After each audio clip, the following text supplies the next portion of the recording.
Hey guys, welcome back to the channel. My name is Ali. I'm a final year medical student at Cambridge University, and this is a new series of videos where me and quite a lot of my medical student friends are going to be giving you advice on your medicine application. Today we're going to be talking about personal statements, and we've got a handful of students who are giving different tips about the personal statement, and I'll kind of be commenting as we go along. If you look down below in the description, I've got timestamps to each of the different tips, so you know, if something is a bit too slow for you, or if you've heard it already before, you can just kind of skip to the appropriate sections. Hope you find it useful. We're going to start with a few tips from myself, Kenny, Marcus and Shalin about how to start your personal statements, and I'll see you in just a moment. Okay, so one tip I would say is don't start with the introduction. The introduction is always the hardest part to write. So, I mean, I tried so many times to write an introduction and then eventually just gave up and started with the second paragraph. And I think I wrote my introduction after my conclusion. And then kind of reformatted everything to make it flow. So yeah, don't start with the introduction. Don't try and write it in one go. I think my personal statement, it took me forever to write, because I'd start the introduction and then I won't like it, so I'd be like, you know, let me just go to the conclusion, because I know how I want to conclude. So I'd write my conclusion, then I'd go back to my introduction and be like, I'm still not happy to write this. Let me write about my work experience first.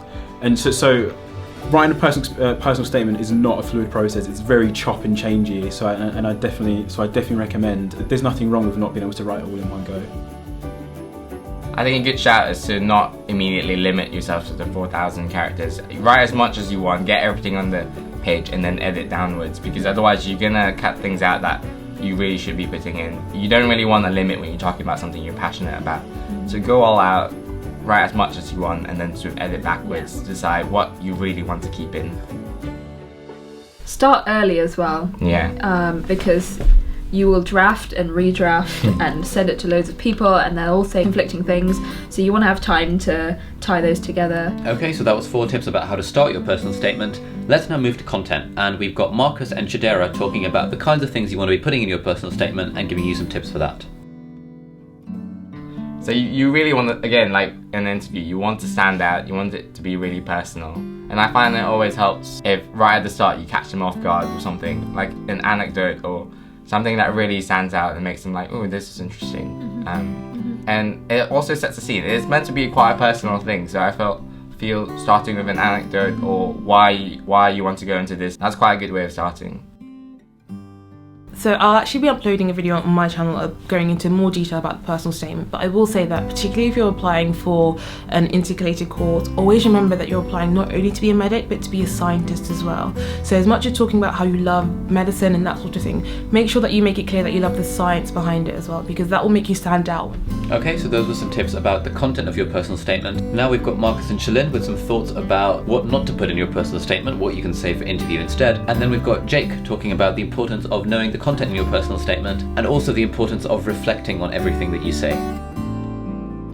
And there might be lots of things you want to put in your personal statement, but remember, you can always talk about that at interviews. So put in, you know, your absolute top 10 things that make you amazing, and remember, you can talk about other things in your interview. So it's your personal statement is not the be all and end all. It's important, but it is one of the things they look at when deciding who comes to interview. And also, I suppose you can sometimes be a little clever. You could signpost things, put in things you know they're going to ask you about. Don't put in too much information, because as she says, you just want to leave enough for them to realize that's an interesting point. He hasn't had the time to explain it. Let's ask him about that. And that actually, for you, gives you a bit of like a heads up, because you're like, you know what?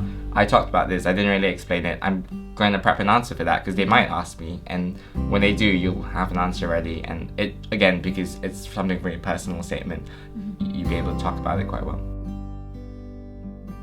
One thing to say, at my UCL interview, they had my personal statement in front of me. They went through it with a fine tooth comb. They picked out phrases, words, particular ways I'd express things, and sort of interrogated me on them. So make sure you know it like the back of your hand. I was called up on claiming that I'd read The Lancet every week for a year, which, you know, I subscribed to it. I read it every so often, and the guy was like, well, what was in it this week? What was in it the week before? Do you really read it? It's incredibly technical, isn't it? I was like, yeah, okay, fine. I tried. It was a bit much. So don't put something in there that you're not prepared to defend is my number one piece of advice, but you're going to hear that elsewhere as well. So if you say you've read something, read it. If you say you've done some experience, make sure, I'm sure you will have done it, but make sure you're prepared to talk about it as well, because it doesn't look very good if you did something after GCSEs as your summer work experience, and then when they come to ask you about it, you think, oh goodness, what was that, a year and a half ago now? I can't really remember. So yeah, generic advice, you'll hear it from plenty of people, but make sure that you are prepared to defend what you've written in your personal statement. And don't have it as just a list of things. Try and include what you've learned from it. So if you've done Duke of Edinburgh, what did it teach you about leadership and teamwork? What did you find about sort of interpersonal challenges and communication? If you've done a sport, does that help you with time management? Does it help as a stress release? These are all better than just saying I'm grade 8 at this, I did county this, county that. So again, with work experience, what did you learn from it? Were there good examples of communication or teamwork or care that you saw? Was there anything that you think could have been done differently? It's better than look at how many operations I watched because my dad's a surgeon. So anything you can do that shows that you've applied what you saw and are thinking about how it relates to a future medical career would be very good. Okay, hope you found that useful. Now we've got a segment of myself talking about the importance of making a personal statement flow. Then we've got Kenny and Marcus talking about why you should be giving your personal statement to other people to look at, even if they're not medics. Really think about the flow of the personal statement. So I've seen like at least 100 personal statements over the last 5 years from people emailing them to me, and the one criticism that I almost invariably always have is that it doesn't flow nicely. It feels as if each paragraph is like a distinct entity and the whole thing doesn't like tell a cohesive narrative, if that makes sense. Luckily this is quite easy to solve. Simple words like after that, or like and then, or furthermore, I don't really like the word furthermore because it seems a bit stuffy. So for example, what a lot of people do is that in their introduction they would say, I love medicine because A, B, C, D, E, and then the second paragraph would start with, on my work experience I learned da da da da. But I think a way of making that flow better would be to have your first paragraph saying, I love medicine, blah blah blah. Second paragraph starts with, to learn more about what a career in medicine would entail, I arranged work experience at a local hospital, and this taught me blah blah blah. So you've kind of started by saying you like medicine, and then you're saying that, right, having decided I like medicine, I wanted to learn more about what it entailed, therefore I did work experience. So you're kind of leading the reader through kind of the thought process, through the story, and it just becomes more of a pleasant experience to read. And that's one thing that's missing from the majority of personal statements that I read, and that's what I always tell people, make it flow, use these connective words or phrases. If you have to get rid of the fact that you did Duke of Edinburgh bronze, get rid of the Duke of Edinburgh bronze, just, you know, use that space to make these sentences that make the whole thing flow. That would be my advice. I'd also recommend just giving your personal statement to your friends and family after you've written it too, because, for example, I know people who've done like English, so there was things that I thought I phrased well that people thought I could like change maybe, and there was other people who did things like art, for example, who would bring a completely different kind of perspective on the way I can actually say things. So I think definitely hand your personal statement to as diverse a number of people as possible.